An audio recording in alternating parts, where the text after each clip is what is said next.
Hey everybody, it is late at night and I'm Norman. I recently bought a brilliant watch. You might have seen it in my 30 watches in 30 days challenge. What watch am I talking about?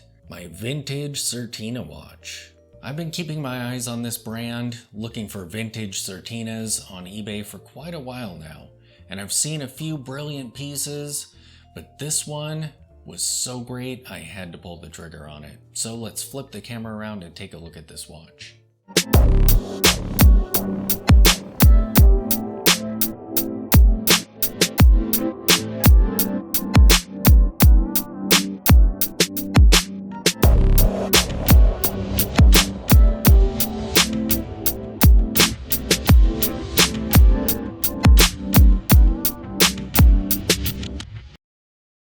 So here is the vintage Certina watch.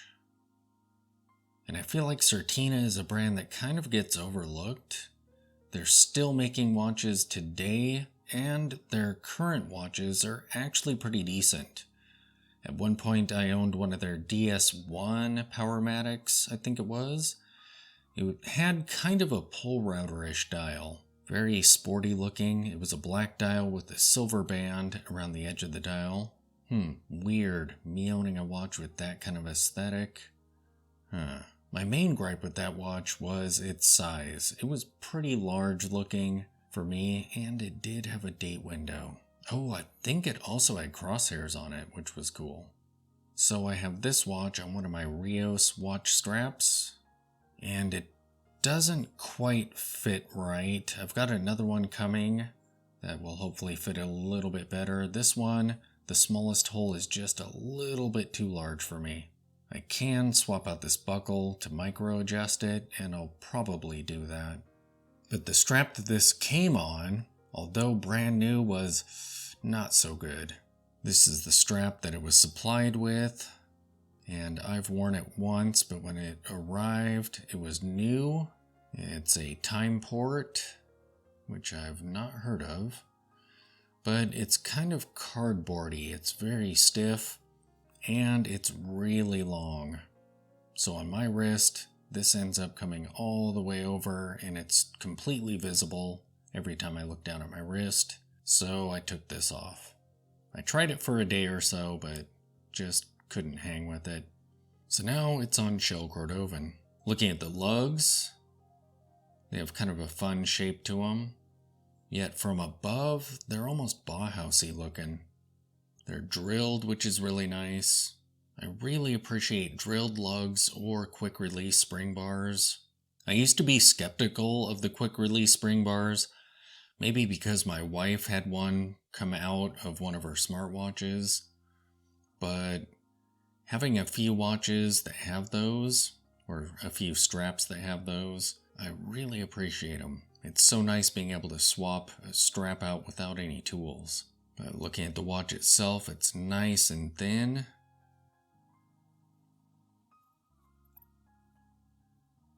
I like this case shape. It's really interesting. It's kind of cylindrical, but it goes in here at the bottom and has a bezel here on the top. So it mitigates some of the large wearing appearance that a cylindrical case will give a watch. It'll add at least a couple millimeters to its apparent size. But with this bezel here, it completely negates that. And as you can see, it's in pretty good shape. It looks like a watch that's been taken care of really well, but hasn't been polished. So there are little micro scratches all over the case. And you really see that with the case back. In person, it doesn't look so bad. On camera, it really shows everything. The notches here that you use with a case back wrench are very shallow. So when I take this off to potentially regulate this movement, I'm going to have to be careful that I don't add any more scratches. It looks like there's a couple where maybe a tool had slipped out of those. The crown on this watch is very small, so let's see what it's like to operate this crown. It's a little bit stiff. It reminds me of my vintage Paliots whereas they start to fill up, they're really difficult to turn.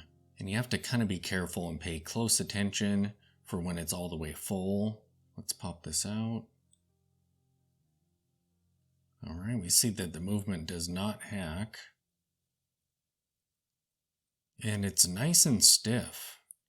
Like there's a decent amount of resistance, which is pretty cool. And the hands move at a decent speed.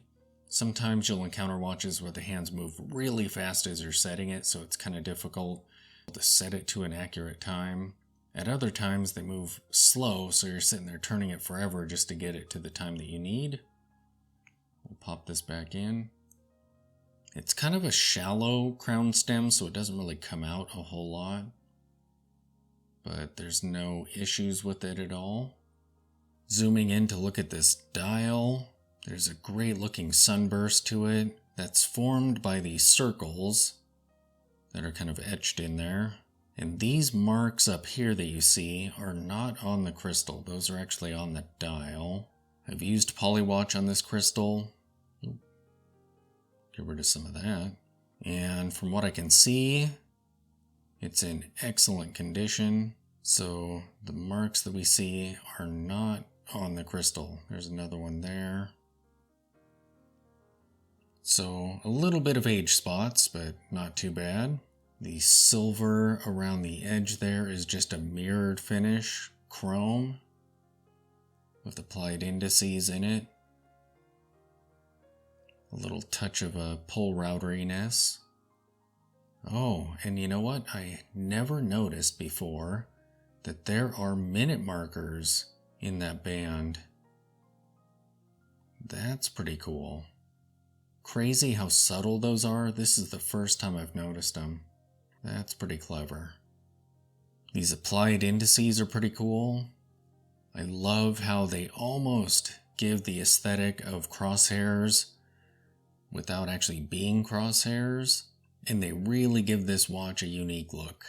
We simply have Certina there. Other than that, it's a nice minimal dial. The hands are also showing their age a little bit. I love these Delphine hands. It's great when hands like these have some detail to them, like lume down the middle. Otherwise, they kind of look a little plain if you don't have something kind of dividing that shape up. In person, these hands look pretty good. Sometimes, when it's in front of the camera, they almost look a bit rusty. And I think it's just that lume. They're actually pretty well chromed, but they do have some age spots to them. That seconds hand is fun and very vintage looking, with a slight curve to it to keep it out of the way of the crystal. When it's on the wrist, this watch has sort of like a vintage car hubcap feel to its overall look. It's kind of cool. It makes it very, very mid-century modern looking. And this lume is totally dead, so we won't be doing a lume shot.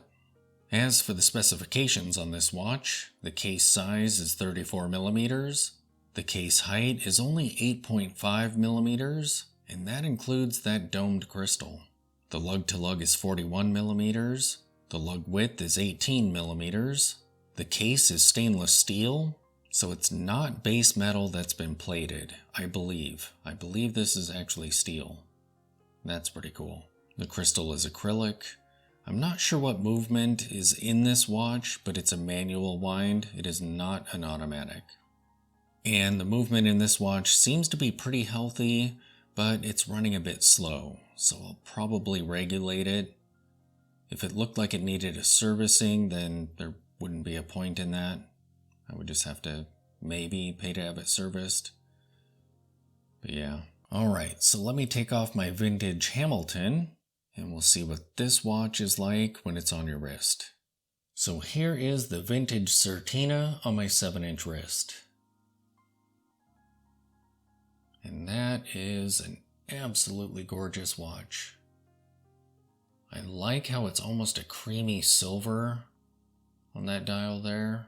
It would lend itself really nicely to a dark brown strap, which I will try at some point, but right now I'm loving it on black to really emphasize the silver band around the edge, and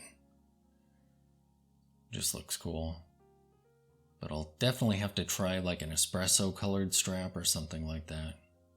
It should really bring out the warmth in that dial if I do. Look at how that crystal distorts.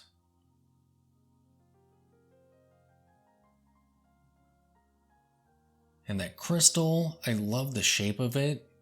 I think it really fits the aesthetic well and kind of gives the watch an overall kind of domed look.